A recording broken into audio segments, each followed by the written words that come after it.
Bueno, un gusto para mí compartir con ustedes esta charla, este seminario pequeño, en la que vamos a hablar, en el que vamos a hablar respecto a las inversiones. Bueno, como lo dijo Oscar, yo me desenvuelvo en el mercado de valores, en una casa de valores. Yo hago, digamos, mi ocupación básicamente es la parte financiera, la parte de las finanzas, de estructuración, de títulos, valores que salen luego a ofertarse al mercado.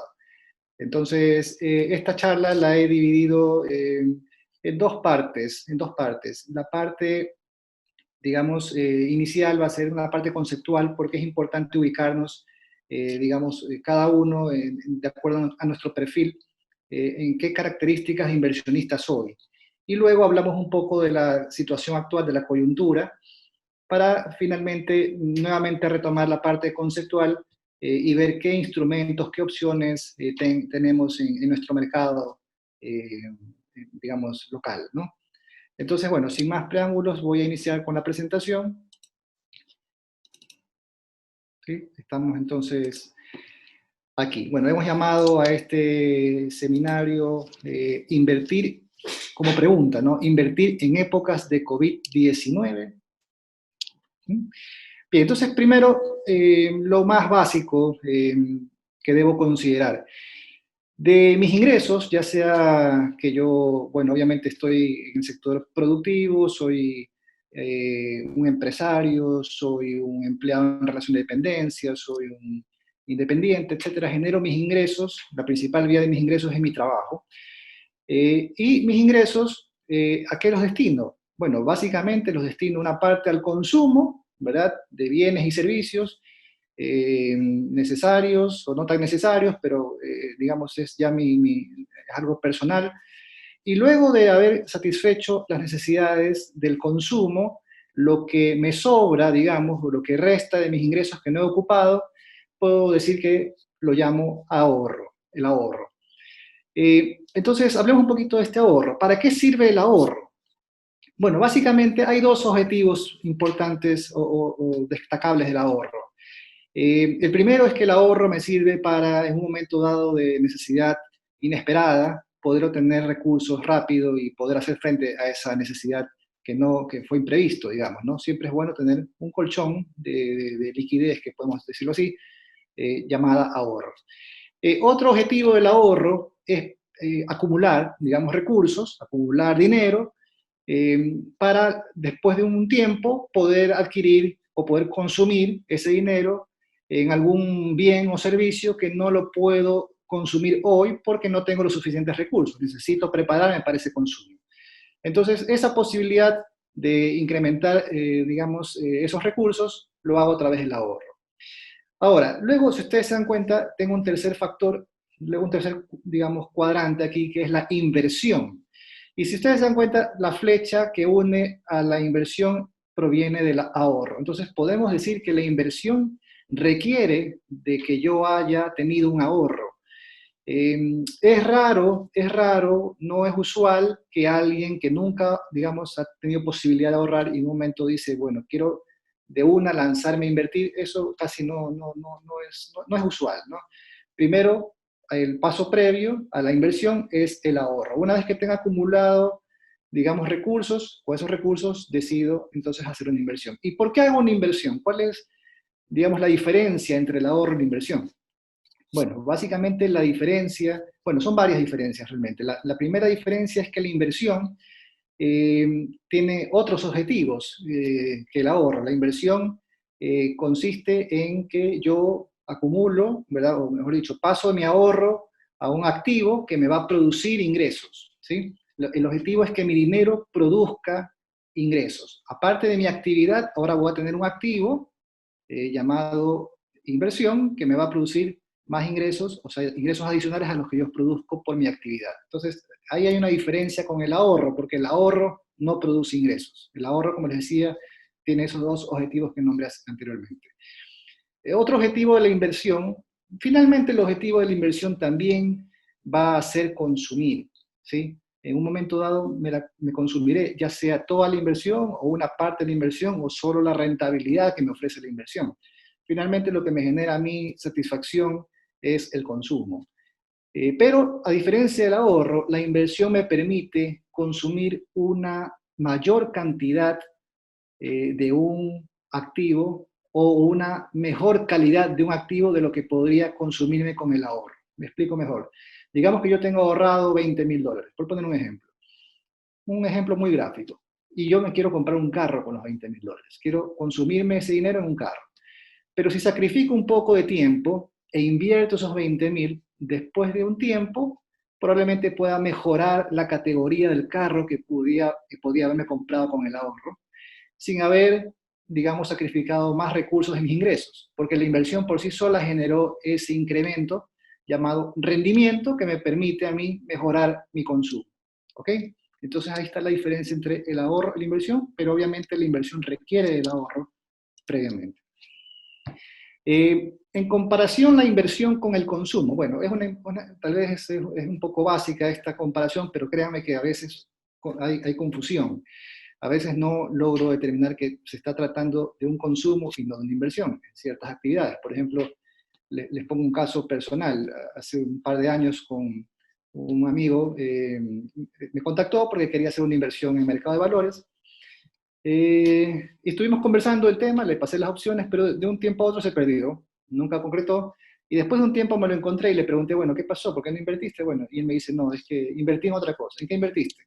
No, me compré una Ford F-150 y es una inversión buena porque es un carro grande, es un carro bueno, lo voy a poder vender bien, es una buena marca. Entonces estaba totalmente confundido. Eso no es una inversión, eso es un consumo. ¿Sí? Entonces, inversión, cuando el dinero ahorrado se usa para adquirir un bien que genera ganancias, ¿verdad? Es lo que acabamos de decir hace un momento. Puede ser una inversión de corto o de largo plazo, dependiendo de mi necesidad, de mi perfil. Y consumo es la actividad en la que una persona adquiere productos y servicios para satisfacer alguna necesidad, ya sea una necesidad prescindible o imprescindible, ¿no? Entonces aquí ejemplos, bienes duraderos como vehículos, equipos, alimentos, vivienda, transporte, etc. Entonces hay que diferenciar claramente lo que es una inversión de un consumo. Ahora, el acto de invertir, yo puedo decir incluso que la inversión y el consumo son opuestos, ¿ya? Inversión, yo diría, como concepto, es un concepto que me agrada mucho, inversión es dejar de consumir hoy, me privo de consumir hoy, con el objetivo de poder consumir una mayor cantidad o una mejor calidad de un bien en el futuro, lo que les comentaba hace un momento. O sea, inversión es lo opuesto entonces a consumir. Es poner a trabajar el dinero buscando tener una ganancia futuro y lo que ya habíamos dicho que para invertir es necesario tener un ahorro previo. ¿Ok? Bien, ya que estamos topando estos conceptos, yo ya me voy ubicando, ¿no? A ver, yo soy un consumidor realmente, soy un ahorrador, o ya puedo decir que soy inversionista. Veamos un concepto más para ya terminar de definir cuál es mi perfil. Especulación. Ok, ¿qué es la especulación? Bueno, es anticiparse a un acontecimiento que va a suceder o se piensa que va a suceder. O sea, es obviamente asumir un riesgo en función de una expectativa que yo tengo. Es una especie como de que le apuesto a algo que yo pienso que va a suceder, ya sea sustentada o no tan sustentadamente. Consiste en invertir un capital con la finalidad de obtener un beneficio, generalmente en el corto plazo. Entonces, ahí yo voy viendo ya una característica de la especulación. Ese término corto plazo es importante para determinar si mi perfil es más de inversión o de especulación. Persigo una finalidad que es el beneficio, que también se persigue en la inversión, pero especulación ya me dice una característica específica, corto plazo. Y la especulación aprovecha la fluctuación de los precios para obtener un beneficio en el tiempo. O sea, especulador, el que hace especulación, es la típica persona que anda buscando, digamos, activos que estén subvaluados. Él quiere identificar, bueno, este activo está con un valor por debajo de lo que debería ser, lo compro con el objetivo de que en unos días venderlo con un precio alto, dada la fluctuación que hay en los precios de ese activo. Ese es el perfil del especulador. Busca precios bajos y obtener utilidad para vender a precios altos y en el corto tiempo. Esa es una característica adicional del especulador. No estoy diciendo, por si acaso, porque se vaya a interpretar mal, que la especulación es mala. Sí, tal vez lo que dije puede interpretarse así. la especulación incluso es buena en las finanzas, en el mercado de valores, en el mercado financiero, porque la especulación ayuda a regular precios, ¿sí? Ayuda a llegar al precio de equilibrio. Efectivamente hay una especulación que es la que ayuda a regular precios, hay una especulación que podemos decir que es la mala, y básicamente es cuando alguien tiene un poder de mercado muy significativo en comparación al resto. Entonces, más bien esa especulación dañina es la que distorsiona precios. Imagínense ustedes, todos tal vez estemos familiarizados con el término capital golondrina, ¿no? El que entra a un país, eh, esa entrada fue muy importante para ese país, en la economía de ese país, entrada de recursos. Una vez que se obtienen los objetivos, se retira bruscamente y genera, digamos, inestabilidad en esa economía. Eso es una especulación dañina, podríamos decirlo de esa forma, ¿no? Un poco para seguir con este tema de la especulación, hagamos una comparación entre la inversión y la especulación. La inversión primero, características de la inversión. El inversionista, cuando va a hacer una inversión, hace un completo estudio previo de la misma, ¿sí? Imagínense ustedes una persona que va a invertir en acciones de una compañía. Si yo voy a invertir en acciones, me interesaría conocer, bueno, esta empresa, cómo se desenvuelve. Reviso sus estados financieros, reviso el mercado al que pertenece, sus proyecciones, etc. Me interesa conocer en qué voy a invertir, ¿sí? La estudio completamente, veo la tendencia, el precio, etc. Algo importante del inversionista, es una característica muy importante, interesarse en el activo en que se va a invertir. El factor temporal. Habitualmente la inversión está más ligada al largo plazo. Ya vamos a explicar más adelante este término de largo plazo, pero efectivamente el inversionista, como les decía, el especulador busca ganancias en el corto plazo, el inversionista no piensa en el corto plazo. Su horizonte siempre es a largo, incluso porque eso lo ayuda a que no sufra pérdidas por volatilidades que se dan en el corto plazo, que también nos vamos a mencionar más adelante. El inversionista no busca tanto una rentabilidad rápida, sino una rentabilidad suficiente. ¿A qué me refiero con rentabilidad suficiente? Obviamente el inversionista busca rentabilidad. El inversionista, cuando hace su estudio, hace un estudio de riesgo. Dice, bueno, a ver, el riesgo que voy a correr en esta inversión es tanto, por tanto, el rendimiento adecuado para ese riesgo que voy a correr es tanto. ¿Esta inversión compensa el riesgo que corro? Sí, ok, es suficiente, lo adquiero. ¿Sí? Entonces, el objetivo es conseguir una rentabilidad adecuada o suficiente, pero no está enfocado en que la rentabilidad la obtenga rápidamente. Ese no es su objetivo principal. El inversor compra con la intención de obtener un beneficio de la explotación de un bien. Ahí hay cosas importantes en esa frase. Está más relacionado con la economía productiva. Entonces, si soy inversionista, lo que busco es un bien, un activo que produzca, ejemplo, una acción, ¿verdad? Una acción en una empresa. Obviamente me interesa que la empresa produzca utilidad, produzca dividendos y yo me beneficio de ese activo. Entonces, esa inversión se canaliza hacia un sector que produce, hacia una entidad que produce, economía productiva, ¿sí? Es distinto a la economía especulativa. Este es un ejemplo básico, alguien que entra en el capital de una pequeña empresa no lo hace con la intención de vender al día siguiente, sino de obtener unos dividendos en función de los beneficios que tenga la compañía en los siguientes años. El típico ejemplo de inversión. Ese es el típico ejemplo. O sea, un amigo viene y me dice, ¿sabes qué? Tengo este proyecto, ¿quieres asociarte conmigo? Yo le digo, sí, lo estudio, me interesa, ok, vamos. La intención no es darle el dinero a mi amigo y luego al día siguiente pedirle que me lo devuelva. La intención es entrar en el negocio y obviamente correr los riesgos, pero pensando en un plazo largo, ¿sí? En cambio, en la especulación vamos a ir viendo los puntos que vimos ahora del lado de la especulación, ¿no?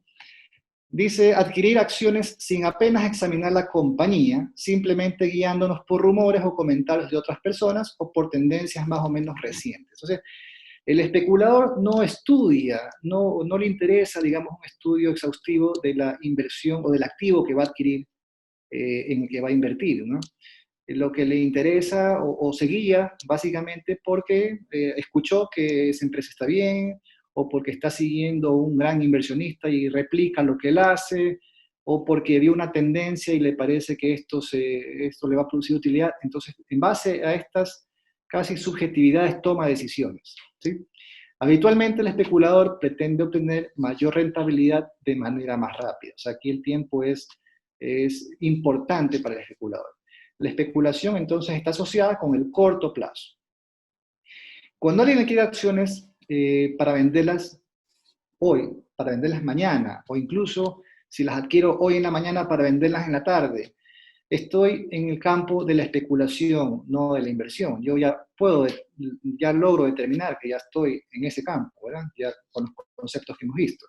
Así sea que la inversión se haga en una empresa sólida, con trayectoria, etcétera, ya no me interesa tanto, sino que ya el factor tiempo ya hace que yo esté en la categoría de especulador. El especulador intenta obtener ganancias por el aumento del precio que se produce por la escasez del bien, el aumento de la demanda u otras condiciones del mercado. O sea, ese es su objetivo, ganancias por cambios de precio, por diferenciales de precio. Ok, estamos claros que ya puedo identificar entonces yo qué perfil tengo, inversionista o especulador. En ambos casos, yo voy a correr un riesgo. Toda inversión requiere correr riesgos, sea que sean riesgos altos como riesgos mínimos, pero toda inversión exige correr un riesgo. Si ustedes están en un momento evaluando una inversión y su asesor les dice, esta inversión no tiene riesgo, eso no es verdad. Toda inversión tiene riesgo. Lo que yo debo determinar efectivamente es que la relación riesgo y rendimiento sea adecuada, ¿sí? Entonces, primero definamos rápidamente qué es riesgo. Es la probabilidad de perder una parte o toda la inversión. Esa es la definición de riesgo, la posibilidad de perder, la posibilidad de perder plata. Hay otras definiciones que dicen que el riesgo es la posibilidad de que no ocurra lo esperado. Sí, pero lo que no ocurra lo esperado también puede favorecer. Y básicamente el inversionista lo que teme es perder, no teme ganar.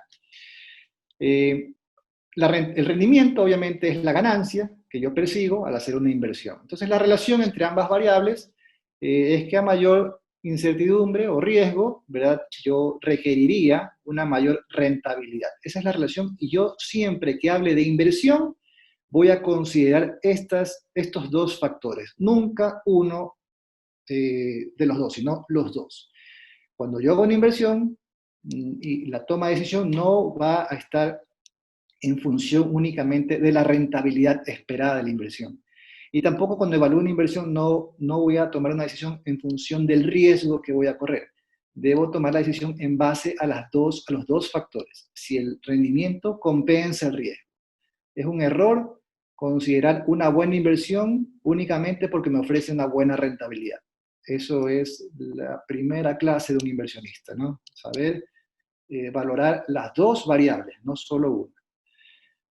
Ok, bien, entrando ya un poco a la situación actual, primero quisiera hablar de los riesgos. Los riesgos los podemos dividir en dos grandes grupos, los sistémicos y los específicos. Los sistémicos son los que afectan a todo el sistema, como dice el nombre, ¿no? Todas las compañías, si yo estoy hablando de inversión en acciones. Y podemos decir que el riesgo sistémico tiene que ver con el macroentorno. El macroentorno es, bueno, en qué economía me encuentro, ¿verdad? La situación política, la situación legal de este entorno, incluso tiene que ver con el comportamiento de la sociedad en el entorno en que estoy haciendo mi inversión. Todo esto son factores del macroentorno, incluso, y aquí entraría los temas medioambientales o temas de catástrofes o la situación actual. Realmente la situación del COVID es un riesgo sistémico, sin duda, que pertenece al macroentorno, incluso es un riesgo a nivel global. Tengo el riesgo de mercado, que también es un riesgo sistémico. El riesgo de mercado se refiere a la volatilidad del mercado bursátil, se lo puede catalogar de esa manera, o también se refiere a cuando yo invierto en determinados sectores, ¿no? El mercado exportador. Dentro del mercado exportador invierto en el sector camarón. Bueno, si yo estoy invirtiendo en una empresa del sector camarón, ya ese entorno, ese mercado tiene un riesgo sistémico que les afecta a todos los camaroneros, por poner un ejemplo, ¿no? El mercado entonces es un riesgo sistémico. Los riesgos específicos son los que le afectan a una compañía, no necesariamente les afecta a su competencia, sino a esa compañía. Entonces, riesgos, por ejemplo, de una compañía es que en un momento dado haya una huelga de sus trabajadores, o en un momento dado la compañía pierda un buen cliente. Es un riesgo que le afecta a esa compañía puntualmente, ¿no? Otros riesgos específicos son la volatilidad, ¿sí? La volatilidad es la variabilidad, digamos, la dispersión del precio, por ejemplo, de una acción, ¿sí? Entonces la volatilidad le afecta a esa acción. Los indicadores financieros, cuando analizo una empresa, una forma de determinar su nivel de riesgo yo puedo leerlo en los indicadores financieros de la compañía. Bueno, las calificaciones de riesgo, la continuidad del negocio, todo esto son riesgos específicos. Continuidad es un término muy importante hoy en día, porque cuando yo hago una inversión en acciones o en algún instrumento emitido por una empresa, obviamente me interesa que la empresa tenga continuidad en el tiempo. Y cuando yo analizo, siendo un inversionista, analizo la compañía, una de las partes que me debe interesar, aparte de los números, es conocer, bueno, cómo es la administración del negocio. ¿Ellos están aplicando políticas de buen gobierno corporativo o no? O sea, me he topado obviamente con muy buenas empresas en las que el gerente general es el principal accionista, por decir, tiene el 99% de las acciones. Asimismo, él es el que conoce la tecnología, el negocio, la técnica, la ingeniería, o sea, él es el negocio. Obviamente, esa empresa, por más buena que sea y por más reputación que tenga, tiene un riesgo implícito muy alto, porque básicamente estoy dependiendo de una persona, de que esa persona siga en el negocio. Entonces, cuando yo tengo esos casos y pienso invertir a largo plazo, debo evaluar bien, ¿no? Debo evaluar bien. O sea, no, es distinto a una compañía que tenga bien definido, digamos, ya tenga políticas definidas de sucesión en el mando. Incluso esto del buen gobierno corporativo implica que la administración esté desprendida de la propiedad, algo importante cuando yo analizo inversiones. Ok, hablemos un poco entonces de la coyuntura del COVID. ¿Qué causará el COVID-19 en la economía? Bueno, obviamente muchos analistas coinciden y no es difícil, digamos, entender esto. La incertidumbre de cuánto tiempo durarán los efectos de la pandemia. Es algo real, hay incertidumbre. Nadie ha podido determinar con exactitud cuánto tiempo durarán los efectos de la pandemia y qué tan profundos van a ser, ¿sí? Hay estimaciones. Por ejemplo, esta firma que nombro aquí, McKinsey & Company, ha hecho 9 escenarios posibles. De esos 9 escenarios, los dos extremos, el optimista y el pesimista, ¿qué dicen? Para ellos, el escenario optimista es que la vuelta a la normalidad a nivel mundial se alcanza a fines de este año. O sea, recién, entre noviembre y diciembre, estaríamos alcanzando la normalidad en un escenario optimista, que es el un extremo.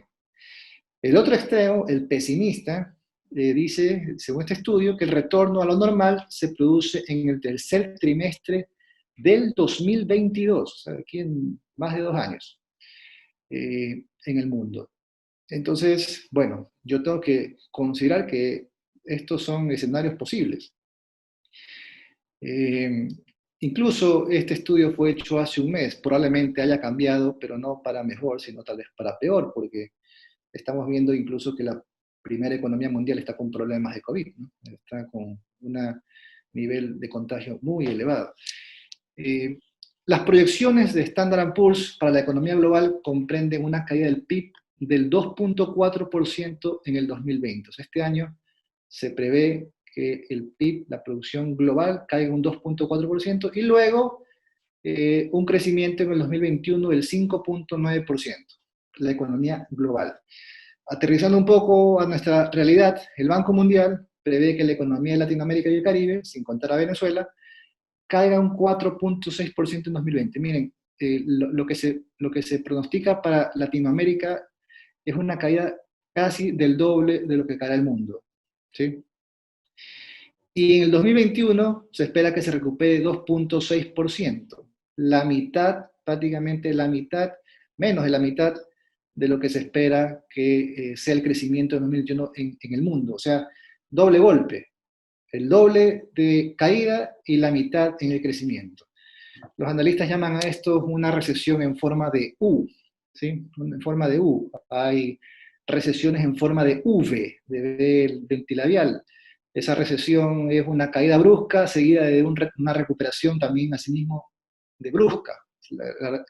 La recesión en forma de U significa una caída y estamos en la caída un buen tiempo y luego nos vamos recuperando poco a poco. Entonces, eso es lo que se pronostica, ¿ok? En relación a la economía.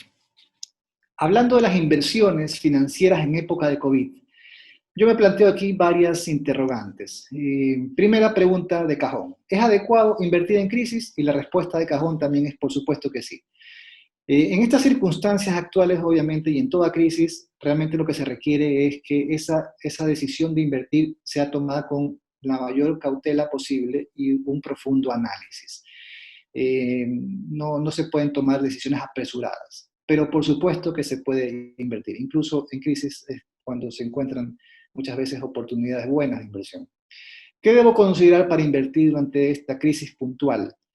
Bueno, ya estamos en esta pandemia, tiene sus características esta crisis. Yo debo tener en consideración para invertir varias cosas. Primero, que la recuperación no implica volver al mismo mundo que dejamos. Es importantísimo. Es decir, eh, empresas que para mí eran excelentes, tenían buena proyección antes de la pandemia, puede ser que después de la pandemia eso cambie, ¿sí? No va a ser lo mismo, ¿sí? El mundo cambia, ha cambiado. Los crecimientos van a ser menores, no debería esperar crecimientos grandes de las compañías. Incluso van a haber crecimientos desiguales, hemos visto lo que se pronostica para el mundo y lo que se pronostica para América Latina, ya ahí estamos viendo un ejemplo de desigualdad. Y es una época de apalancamientos elevados, es decir, muchas empresas han entrado en reestructuraciones de sus deudas, han hablado con bancos para no pagar, incluso muchas empresas necesitarán deuda para poder levantarse, entonces estoy ante un escenario de que obviamente el riesgo seguramente muchas empresas aumenta porque su apalancamiento aumenta, el apalancamiento está muy ligado al riesgo. También debo considerar que hay un cambio de hábitos sociales y de consumo muy profundos. Entonces, nuevamente voy a que ciertas compañías que atendían ciertos hábitos de consumo no podrán ser lo mismo que eran antes de la crisis. Otra pregunta, también muy importante, ¿qué sectores entonces son recomendables para invertir? Bueno, muchos expertos, bueno, cuando usan este término muchos expertos es cuando realmente alguien se inventa algo, pero no, efectivamente yo he hecho una investigación y personas que opinan en temas de finanzas le apuntan y tienen en común tres sectores básicamente, que son el farmacéutico, obviamente el farmacéutico, ¿no? Debemos esperar que ese sector despunte. El tecnológico también tiene mucha verdad. Obviamente nosotros actualmente con el teletrabajo, el telestudio, necesitamos de tecnología. A ese sector le va a ir bien. Y obviamente el consumo masivo que no ha dejado de operar. Me refiero a temas básicos de alimentos, etcétera, ¿no? Bueno, me nombran tres sectores puntuales en los que yo debo poner mucha atención. Miren, no me nombra sector aeronáutico, obviamente quebrado, sector automotriz, va a tomar mucho tiempo que ese sector se recupere, sector servicios. Bueno, yo tengo que ir también viendo, obviamente hay casos puntuales, ¿no? Hay casos y casos, pero en general estos tres sectores son los que los expertos dicen, bueno, esto es lo que recomendamos.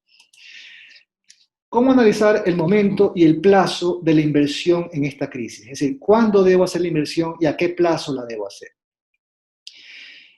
A ver, ¿cómo analizo esto? Lo primero es un consejo que dan muchos especialistas en este tema y comparto. Evitar la obsesión por esperar el precio mínimo. O sea, muchos, incluso clientes míos me llaman a decir, oye, Chuso, quiero comprar acciones, dime cuándo tú crees que ya el precio está en el mínimo posible, ya no va a bajar más, para en ese momento comprar. Realmente eso no se puede saber. Eso, en estas circunstancias eso es difícil. Hay mucha distorsión en la información, etcétera. No, no, eso no, no, no debo obsesionarme con aquello. Por lo contrario, debería centrarme en identificar actualmente qué activos tienen un precio que ya es atractivo, que ya yo considero que es un precio atractivo, y obviamente teniendo y razonando de que ese precio que tiene actualmente el activo, digamos, de una forma sustentada, pienso que va a subir en el tiempo, ¿no? Y en el largo plazo. Yo aquí ahora debo pensar mucho en el largo plazo. Ya vamos a ver también por qué. Eh, si logro identificar esos activos que están con precios atractivos actualmente, planificar una entrada paulatina. Miren, lo que recomendamos quienes estamos en este medio es una entrada paulatina, no una entrada agresiva. Perdón, escuché un eco. Les decía, entonces, la entrada paulatina. Por ejemplo, si yo tengo un ahorro acumulado de unos 10.000, 20.000 dólares, identifico un activo atractivo, ¿sí? No recomiendo ir con todos mis 10.000 dólares a comprar ese activo. Lo que se recomienda es una entrada paulatina, dejando un margen de liquidez, es decir, una parte de ese ahorro lo destino a esa inversión y voy poco a poco, voy viendo cómo reacciona el mercado y según eso, bueno, aumento mi inversión o me quedo ahí. Manejo un margen de liquidez porque hay incertidumbre. Yo tengo que ir también conforme a la incertidumbre existe, voy dosificando mi inversión. No recomendamos hacer una inversión, sobre todo en renta variable, en acciones, de un solo golpe de todo mi ahorro. No es recomendable actualmente. Reconocer la oportunidad de acceder a compañías que serán atractivas de cara al futuro con una visión de largo plazo. Esto es importante, ¿no? Reconocer que actualmente compañías que tal vez anterior a la crisis no eran atractivas, ahora se han vuelto atractivas. Por poner un ejemplo, no hay en el mercado compañías que estén, digamos, cotizando y dedicadas al tema de entrega rápida, de entrega a domicilio, digamos, ¿no? Pero bueno, si lo hubiera, tal vez ese negocio por un buen tiempo le va a ir bien. Yo creo que de aquí en adelante le va a ir bien. Ya nuestras costumbres no cambiaron temporalmente. Muchas personas empezaron a comprar en línea y se mantendrán así mucho tiempo, aunque la crisis ya haya pasado, seguramente. O negocios que tengan muy desarrollado ese sistema de ventas, ¿sí? También nos hemos topado con negocios que no se prepararon, obviamente nadie pensó que iba a suceder esto, pero hay unos negocios que al haber desarrollado estas ventas online han podido subsistir e incluso en algunos casos generar algo de estabilidad en esta época. Un tema importante respecto al plazo de la inversión. Yo considero en lo personal que debemos mirar el largo plazo como algo atractivo actualmente. En épocas normales se considera que el largo plazo es más riesgoso que el corto, porque el largo plazo me genera mucha incertidumbre. El corto plazo, bueno, yo sé lo que va a pasar de aquí a 2 meses, puedo tener más seguridad de lo que tengo, de lo que va a pasar en 2 años, 3 años. Pero la situación actual más bien hace que yo razone en forma distinta. Y ya lo vamos a ver más adelante cuando yo haga una relación entre rendimiento y tiempo, ya que eso en su momento lo voy a explicar, porque actualmente puede ser lo contrario. Bueno, otra pregunta, ¿qué sigue después de toda crisis? Bueno, siempre después de toda crisis sigue la recuperación. ¿Sí? Eso se da no solo en las finanzas, sino en la vida, ¿no?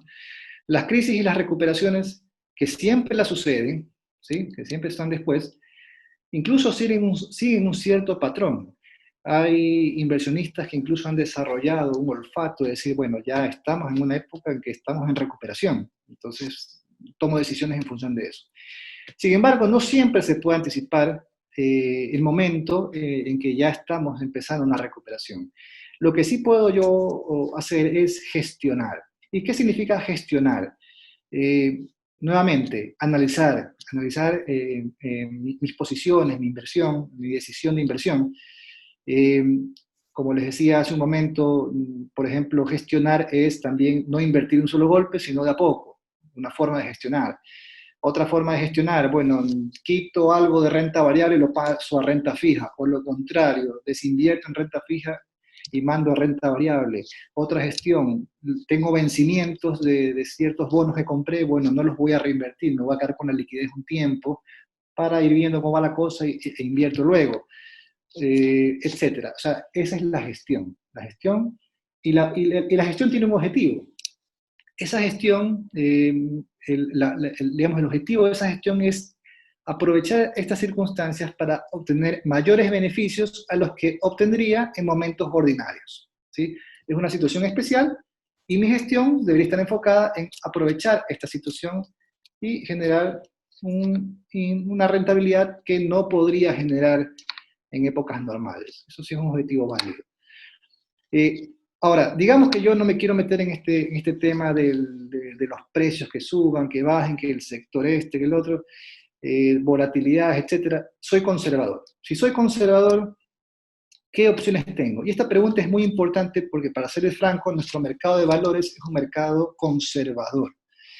Nuestro mercado de valores, no por las características del mercado, o sea, el mercado se compone de inversionistas, de empresas, etcétera. Digamos, esa es su principal característica. No tenemos desarrollados, digamos, productos que sean de un nivel alto de riesgo, como por ejemplo derivados, llámense opciones, futuros, etc. Nuestro mercado es muy básico, y dentro de lo básico hay posibilidades, ¿no? Entonces, siendo conservador, la pregunta es, ¿qué opciones tengo? Bueno, hay algo importante que ha sucedido en esta crisis. El consumo definitivamente ha caído, ¿sí? Ha caído. El hecho de que caiga el consumo tiene un efecto en un indicador económico que es la inflación. Menor consumo, la inflación es baja. Y cuando tengo una inflación baja, por un lado, y por otro lado, una necesidad de crédito de las empresas, la tasa de interés tiende a subir. Entonces, yo puedo identificar actualmente que tengo activos financieros con tasas altas y tengo una baja inflación. Es decir, la brecha entre inflación y rentabilidad se ha ampliado, lo cual me hace muy atractivo el mercado de renta fija. Y ahí tengo en nuestro mercado de valores muchas alternativas interesantes. Entonces, es algo importante que esa brecha se haya ampliado, porque la rentabilidad real, o sea, la rentabilidad menos la inflación, está generando un mayor, podemos decir, un mayor margen, ¿no? Bueno, volvemos a un concepto de lo que es la prima de riesgo. Ya lo hemos un poco conversado. La prima de riesgo no es otra cosa que una compensación que un activo otorga o ofrece a los inversionistas para que el inversionista se sienta atraído a invertir en ese activo. Obviamente, un activo más riesgoso debe mostrar o debe ofrecer una prima o un premio por riesgo más alto. O sea, a mayor riesgo, el activo debe ofrecer una mayor prima. Imagínense ustedes los bonos ecuatorianos que se miden con el riesgo que le llaman el riesgo país, realmente es el riesgo soberano, el ENVI. En épocas de incertidumbre de la economía, ese ENVI se dispara y la prima de riesgo de nuestros bonos sube. Por tanto, la rentabilidad de nuestros bonos se eleva sustancialmente y el precio de los bonos cae. Hay una relación inversa entre precio y rentabilidad. Entonces, el concepto de prima de riesgo básicamente es el premio que me ofrece una inversión por arriesgarme a invertir en ese activo. Otros términos importantes cuando considero la inversión, y aquí está lo que les comentaba hace un momento, la rentabilidad y el plazo. ¿Cuál es la relación entre rentabilidad y plazo? Les decía yo que a mayor plazo hay más incertidumbre de lo que pueda suceder digamos, en situaciones normales. Por tanto, el largo plazo, perdón, ofrece una mayor rentabilidad que el corto plazo. ¿Por qué? Porque el corto plazo podríamos decir que es menos riesgoso, porque es corto, no creo que varíe mucho la situación de aquí a 2, 3 meses, a 6 meses, pero no sé qué va a pasar de aquí a 2, 3, 4 años. Eso es en situaciones normales. Pero miren lo que sucede en la coyuntura actual. En la coyuntura actual, más bien, mi criterio es que el largo plazo es el que ahorita al que yo debería apuntar. ¿Por qué? Si yo apuesto al corto plazo, efectivamente puedo obtener buenas tasas. En renta fija incluso hay instrumentos que me pagan tasas por encima del 9, 9,5% anual, que son tasas muy altas para la moneda que tenemos, etc. El problema es que en el corto plazo no sé si esta situación de crisis ya haya cambiado. O sea, de aquí a 3 meses, ¿cómo estaremos? ¿Estaremos igual? ¿Estaremos un poquito mejor? ¿O estaremos peor? ¿Hay un rebrote? La incertidumbre del corto plazo es más alta que la incertidumbre de largo plazo. Estamos en una época anormal. Esto no es, lo normal es que el largo plazo tenga más incertidumbre que el corto. Ahora ocurre lo contrario. Pero sí sé que en el largo plazo nos vamos a recuperar. Esto se va a superar en el largo plazo. En el largo plazo ya existirá seguramente la vacuna, o ya habremos, nuestros hábitos, ya nos habremos acostumbrado a otro estilo de vida, a otra forma de relacionarnos, pero habrá, la situación grave ya seguramente fue superada, etc. Entonces, yo, aunque el corto plazo en estas circunstancias pueda ser en esta época igual de rentable que el corto con el largo, yo me inclinaría más por pensar en inversiones de largo plazo. Porque en el corto plazo, como les decía, el problema es que invierto, aunque me generen o me ofrezcan una rentabilidad buena a 3 meses, va a llegar el día del vencimiento y voy a ir a cobrar. Y la empresa va a decir, no, sabes que todavía sigo en crisis, no te puedo pagar. Renuévame la inversión por 3 meses más. Entonces eso es un riesgo. No, necesito la plata en el día 90, pero no la puedo retirar porque el emisor no puede pagar. Entonces el riesgo de corto en estas circunstancias podría catalogarse como más alto que el riesgo de largo. Bueno, un concepto importante en las inversiones es el efecto de la reinversión o la capitalización. Esto traigo a colación porque en inversiones se conoce que yo puedo generar rentabilidad sobre mi rendimiento. Mi rendimiento se capitaliza para generar más rendimiento. Realmente el objetivo digamos el beneficio de la rentabilidad sobre el rendimiento, que es la reinversión o la capitalización, se obtiene o se la puede apreciar mejor en el largo plazo, en el muy largo plazo, no en el corto plazo. Si yo hago una inversión un año, 2 años, tal vez el efecto de la capitalización de la rentabilidad no es tan relevante. Pero si yo hago una inversión en un fondo de estos típicos de jubilación, un fondo de retiro, ahí me voy dando cuenta que la rentabilidad que produce a su vez rentabilidad es importantísima, a 10 años, a 15 años, a 20 años, etc. Es muy importante considerar ese efecto cuando yo analizo opciones. Y por supuesto el concepto de diversificación, ¿sí? El concepto, cuando les comentaba el riesgo específico, el riesgo que le afecta solo a una compañía, ese riesgo yo lo puedo mitigar diversificando. Si yo invierto en varios instrumentos, en varias compañías, en varios sectores, prácticamente logro minimizar lo que conocemos como riesgo sistemático. El riesgo específico. El riesgo sistemático, recuerden que no lo puedo eliminar. El que puedo eliminar es el específico, a través de la diversificación y obviamente la conformación de un portafolio. Un portafolio básicamente es un conjunto de activos en poder de un inversionista. Ok, creo que estamos bien con el tiempo, tengo unos minutos más. Bueno, tipos de inversiones. Básicamente me he referido, como les decía, a las inversiones financieras, pero obviamente tengo un abanico siempre que yo analizo invertir. Tengo posibilidades de hacer inversiones inmobiliarias, incluso en otros mercados el sector inmobiliario está más ligado al mercado de valores. En nuestro país sí hay ciertos casos de estos, ejemplos, pero realmente falta mucho que el sector inmobiliario se ligue al mercado de valores, sería interesante. Bueno, puedo invertir en negocios, tengo opciones de invertir en divisas, o sea, en monedas, si me interesa ese mercado. Por ahí me han preguntado algunas veces si es si yo recomiendo invertir en criptomonedas o si recomiendo invertir en el Forex. Bueno, quienes me preguntan eso, ustedes ya pueden ir determinando qué tipo de perfil tienen, ¿no? Seguramente su perfil es de especulación. Commodities, inversión en commodities, inversión en energía, en recursos naturales. Básicamente me estoy refiriendo hoy a las inversiones financieras, ¿no? Estos son los inversionistas. ¿Quiénes son los inversionistas en el mercado de valores? Bueno, están las personas, como ustedes, ¿verdad? Están los fondos de inversión. Los fondos de inversión tienen una particularidad. Los fondos de inversión atienden a personas con poder de inversión pequeño, ¿sí? Con bajo nivel de inversión.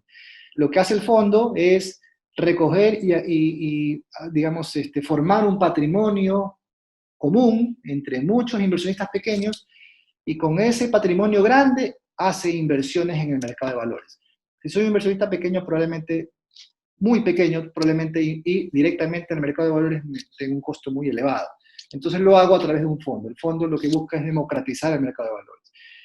Y tengo los inversionistas institucionales que son públicos y privados, bancos, cooperativas, compañías de seguros, todos esos son inversionistas institucionales. Hemos hablado de los tipos de renta, pero no los hemos conceptualizado. Hay dos tipos de rentabilidad básicamente, la renta fija y la renta variable. ¿Qué es la renta fija?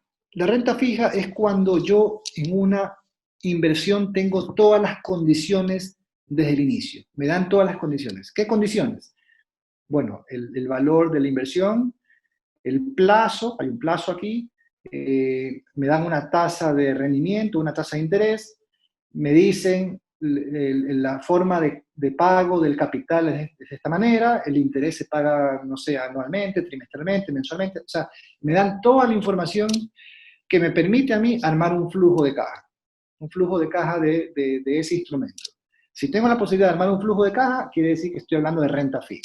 Ejemplos de instrumentos en renta fija: las facturas comerciales negociables es un instrumento nuevo realmente en el mercado de valores que ha tenido mucho auge, digamos, mucho interés, sobre todo en inversionistas naturales. Tenemos la emisión de obligaciones, que es una inversión de largo plazo, es deuda para las empresas, inversión de largo plazo, para el mercado de inversionistas. El papel comercial, que también es una deuda para las compañías, pero de corto plazo. En renta variable, el activo, obviamente en renta variable, lo contrario a renta fija es donde no hay condiciones. No, nadie me promete ahí cuánto voy a ganar, ni cuándo voy a cobrar mi rentabilidad, ahí no hay esa información.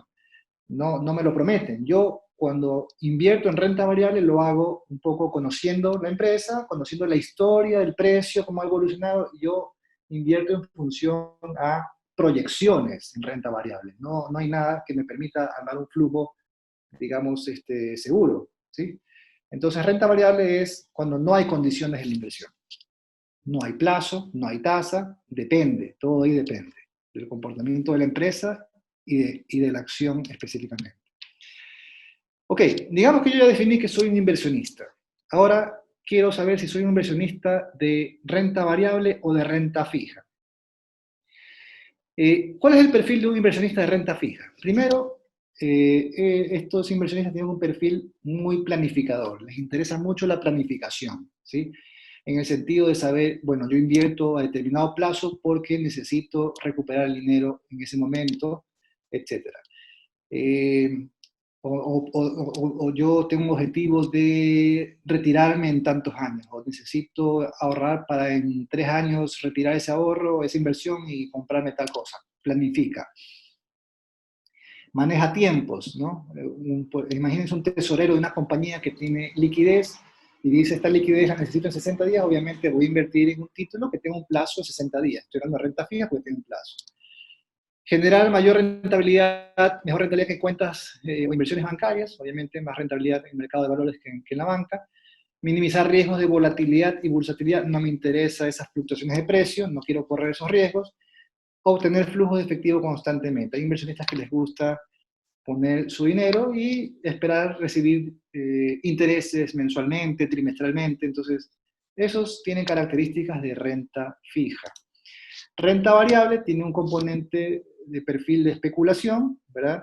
Tiene algo de especulación. Bueno, es más, los especuladores no van a renta fija, van a renta variable, ¿no? El horizonte de tiempo es largo. Para yo decir que soy inversionista, debo pensar en el largo plazo. El largo plazo, recuerden que es el que me permite, digamos, no caer en esos baches que hay en el corto plazo.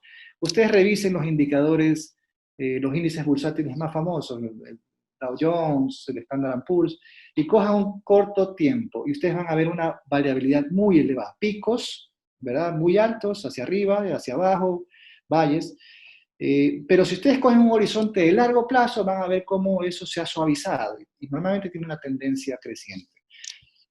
Eh, un inversionista de renta variable normalmente hace incrementos periódicos en su inversión, ¿sí? No hace una inversión grande de un solo golpe, sino que hace varias inversiones pequeñas. ¿Sí? Ese es el que tiene un perfil de renta variable. Bueno, generar mayor rentabilidad asumiendo otros riesgos como la volatilidad. Le interesa mucho el mercado de valores y constantemente accede a información. Eso es algo importante. El que invierte en renta variable le interesa conocer el mercado de valores. Y tiene un espíritu de empresario, obviamente está siendo accionista de una empresa, ¿no? Tiene ese espíritu de empresario. ¿Qué argumentos yo debo considerar para determinar el plazo de la inversión? Bueno, hay varios argumentos. Entre ellos puedo mencionar la necesidad que tengo de recuperar los recursos invertidos. ¿Sí? Esa necesidad me induce a mí a escoger un plazo determinado. La edad.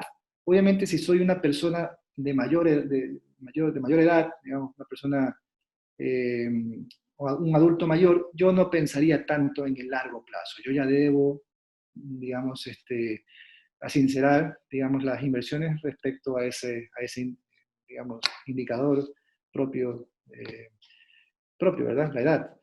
El objeto de la inversión, ¿qué persigo? También es un factor que determina el plazo de la inversión. ¿Cuál es el objetivo? ¿Qué quiero hacer con esta inversión? ¿Para qué la hago? Bueno, eso tiene que ver con el plazo. Y los beneficios tributarios, bueno, siempre se incentiva el largo plazo en el mercado de valores. Entonces, hay beneficios para quienes invierten efectivamente a largo plazo. Por ejemplo, si yo compro instrumentos de más de un año y obviamente me quedo con ese instrumento más de un año, yo tengo una exención, no pago impuesto a la renta por los rendimientos que obtengo de esa inversión. Fantástico. Son rentas ya netas cuando yo hago inversiones a largo plazo. Entonces, si me interesa eso, escogería el largo plazo. Bueno, esta lámina la voy a pasar rápido. Básicamente aquí lo que hablo es un tema conceptual. Esto es el mercado de intermediación financiera, donde los inversionistas van a un banco, típico abrir una cuenta de ahorros, abrir una póliza, el banco da préstamos a la empresa devuelve al banco el préstamo más los intereses y el banco devuelve a los inversionistas sus ahorros o inversiones más los intereses. Aquí yo identifico que hay dos tasas de interés, la tasa activa y la tasa pasiva. El banco se gana el spread. Esto es lo que se llama mercado de intermediación financiera. El mercado de desintermediación financiera es cuando no tengo al banco de por medio. Los recursos pasan directamente del inversionista a la empresa y luego la empresa devuelve el capital, si es que estamos hablando de renta fija, más los intereses. Pero aquí, si se dan cuenta, no hay dos tasas de interés, hay una sola tasa de interés. Ya hemos eliminado al intermediario. Estas instituciones que están aquí en la mitad no son intermediarios, son canalizadores de este proceso. Más bien ellos lo que cobran son comisiones o honorarios, que es distinto a la intermediación. La intermediación es captar dinero a un costo, tasa pasiva, y prestar a otro costo, tasa activa. Es distinto, ¿no?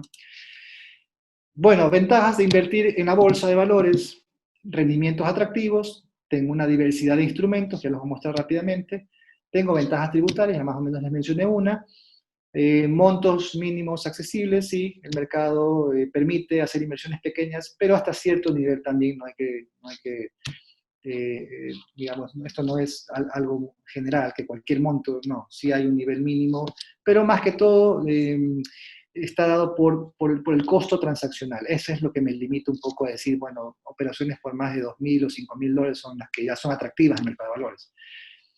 Asesoría profesional de un operador de valores, siempre debo contar con esa asesoría para poder tomar una buena decisión. Monitoreo y acceso a información relevante, siempre el mercado está, una vez que entro al mercado como inversionista, voy a acceder a información constante respecto a todo el mercado y de la inversión puntual que he hecho. Y algo importante en nuestro mercado es la moneda. Es importantísimo hacer inversiones con tasas como las que tenemos aquí en una moneda dura, como el dólar. Eso es algo que no existe. Las tasas que tenemos aquí no se comparan con tasas que hay en otras economías. Se comparan con tasas, pero en otras monedas, ¿no? Entonces tenemos que restarle el efecto de la depreciación, etc. Estos son los instrumentos que básicamente se negocian actualmente, los más usuales, ¿no? En el mercado de valores ecuatoriano.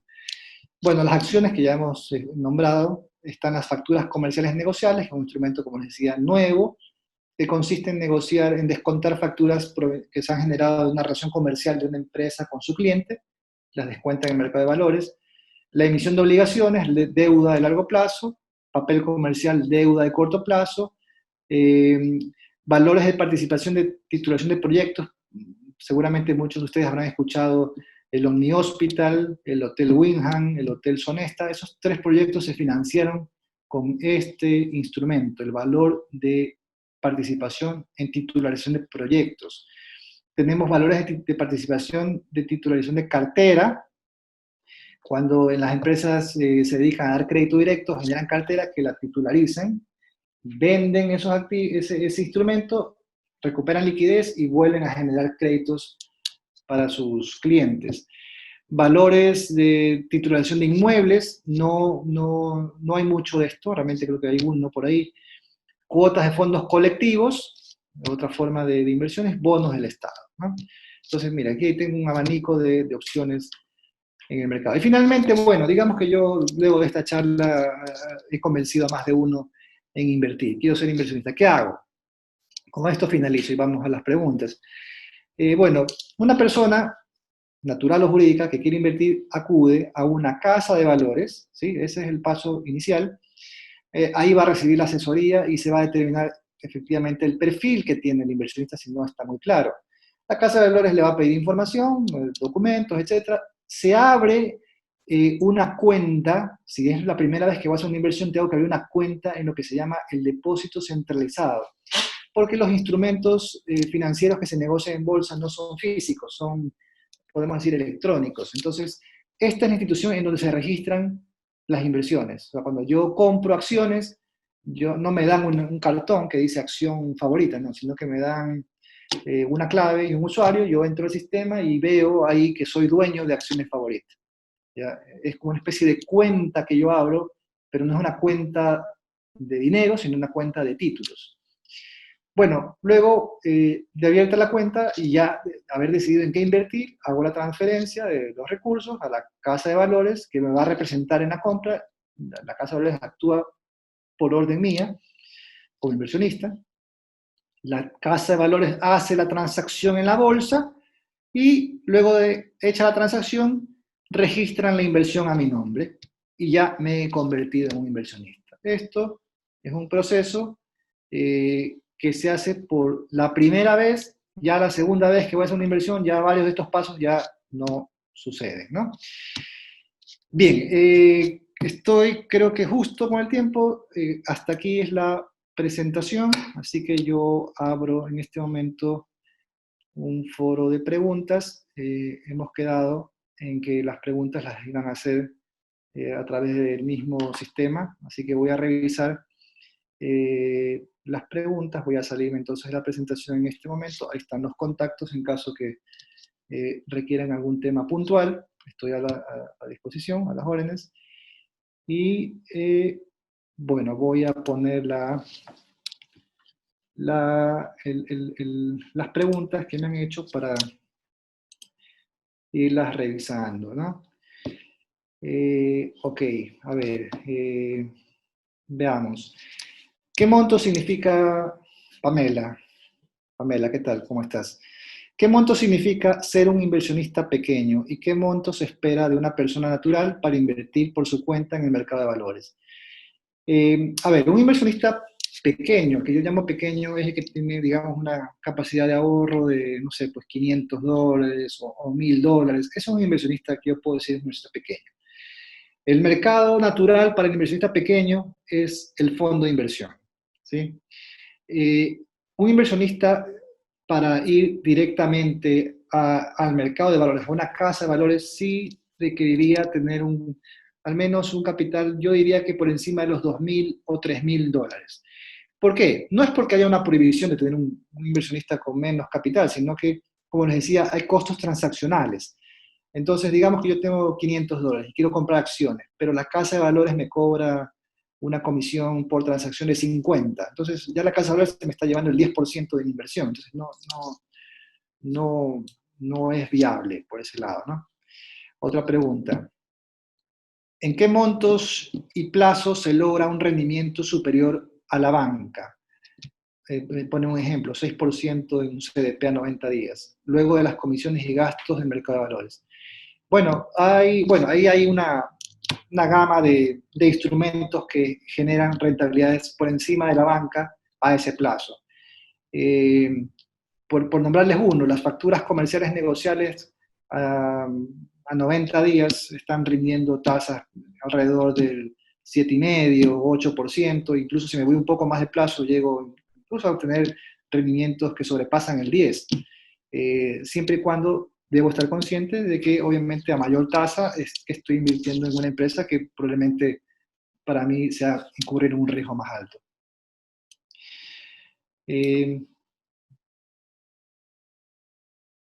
Dalila, gracias por la pregunta. Dice, buenas noches, ¿cómo están manejando las empresas el pago de capital e intereses en estos meses de crisis?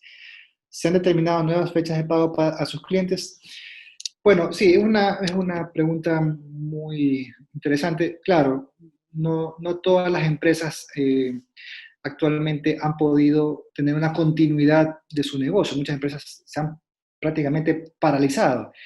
Y obviamente la banca tuvo flexibilidad y asimismo el mercado de valores ha dado la posibilidad que las empresas puedan reprogramar sus pagos que tenían desde los meses de abril, mayo, junio, julio y llega hasta parte de agosto.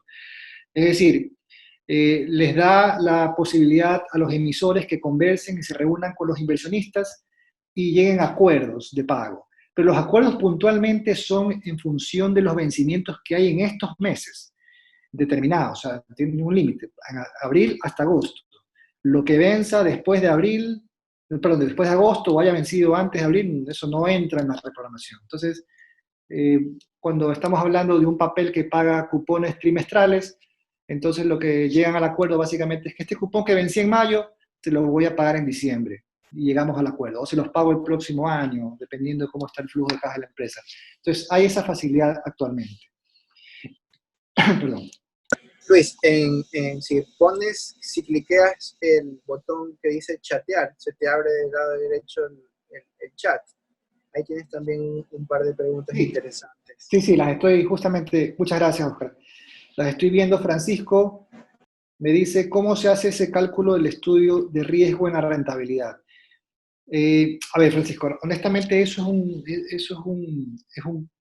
es prácticamente una materia entera. Ahí nos estamos refiriendo, depende, porque si estoy analizando acciones, por ejemplo, el riesgo se mide en función de la volatilidad y también del beta, que le llaman el beta, que es la sensibilidad que tiene un activo frente al mercado. Hay obviamente en nuestro medio que hacer adaptaciones a esas fórmulas que tenemos en los libros, en la teoría, pero hay la fórmula que te determina la rentabilidad, digamos, adecuada para el nivel de riesgo que voy a correr. Y está en función, básicamente la fórmula es la que conocemos como el MVAC o el CAPM, ¿sí? Los que han estudiado finanzas sabrán a lo que me refiero, con la que considera tasa libre de riesgo más el beta, etc. Entonces, explicar eso sí es un poco, es muy técnico, pero existe. También hay, obviamente, a veces ciertas subjetividades en esos cálculos, pero existe la técnica. Bueno, eso es la segunda pregunta, tiene que ver con la primera, Francisco, ¿no? La Alexandra, Zoom está vendiendo acciones, no lo sé, no lo sé, probablemente, pero no aquí, obviamente no aquí, probablemente abra su capital y empiece a ofertar acciones en el mercado, seguramente en Estados Unidos. Aquí no es una empresa local, honestamente. Dice Francisco nuevamente, los títulos de obligaciones bursátiles ofrecen capitalización sobre interés. En este sentido, las obligaciones son mejores que los fondos de inversión. ¿Cómo se calcula la previsión en renta variable? No, no. Realmente las obligaciones no ofrecen capitalización de intereses. Realmente eso va a depender de cada inversionista. Cada inversionista cuando cobre el cupón, que le llaman, que viene compuesto de capital más intereses, si reinvierte todo por su cuenta, él estará reinvirtiendo, digamos, también los rendimientos, pero los instrumentos no consideran. Los fondos de inversión sí, ya, porque los fondos de inversión se manejan bajo el concepto de valoración diaria de sus unidades, y la valoración diaria incluye los rendimientos diarios, y sobre ese nuevo capital se calcula el capital día siguiente, ¿no? Entonces, a ver, en ese sentido, bueno, son distintos las emisiones de obligaciones a un fondo de inversión. Es distinto el trato. No puedo decir que el fondo es mejor que la obligación, ni que la obligación es mejor que el fondo, porque eso realmente depende de quién está haciendo la pregunta. Si soy un inversionista que no tengo acceso a comprar obligaciones porque mi capacidad de ahorro es limitada, bueno, el fondo es una buena alternativa. Pero la diferencia que hay entre la rentabilidad que se capitaliza y la que no se capitaliza en el corto plazo es muy pequeña. Yo les decía que la utilidad de eso está en el muy largo plazo. O sea, si yo estoy comparando un fondo de corto con uno de largo, uno de jubilación o para retirarme, obviamente ese fondo sí tiene un mayor impacto en la reinversión de, de los intereses. Plus Bursátil me puede ofrecer un fondo de inversión. No, honestamente no, somos casa de valores realmente, pero hay, digamos, hay opciones también de administradoras de fondos en la ciudad, en el país. O sea, hay algunas bueno, ahí tú vas a escoger la que más se acomode a tu perfil, pero hay fondos más conservadores, hay otros fondos un poquito más agresivos y ahí uno va viendo las diferencias que hay en rentabilidad. La casa de valores lo que hace es negociar los títulos en la bolsa. No tiene la infraestructura de captar recursos como lo tienen los fondos de inversión. Los fondos de inversión sí captan, forman el patrimonio e invierten. Realmente el fondo va a la casa de valores a invertir, ¿ya? Con el patrimonio de muchos inversionistas pequeños. Esa es la diferencia entre la casa de valores y el fondo de inversión. Bien, ok, entonces, si tienen alguna inquietud adicional, es cierto que en el país las casas de valores se especializan en ciertos instrumentos bursátiles. Bueno, esa pregunta, bueno, podría decir que más que las casas de valores, el mercado como tal se ha adaptado a, digamos, a demandar y a ofertar también determinados instrumentos que están en la legislación, en la normativa. No se está haciendo uso de toda la gama de instrumentos que podemos, digamos, ofrecer. Pero es un tema más de mercado, más que de las casas de valores. Si las casas de valores detectan que hay interés, por ejemplo, en que existan, por poner un ejemplo, fondos inmobiliarios, o si detecta la casa de valores que existe posibilidades de negociar instrumentos derivados, seguramente casas de valores se van a meter en esa línea.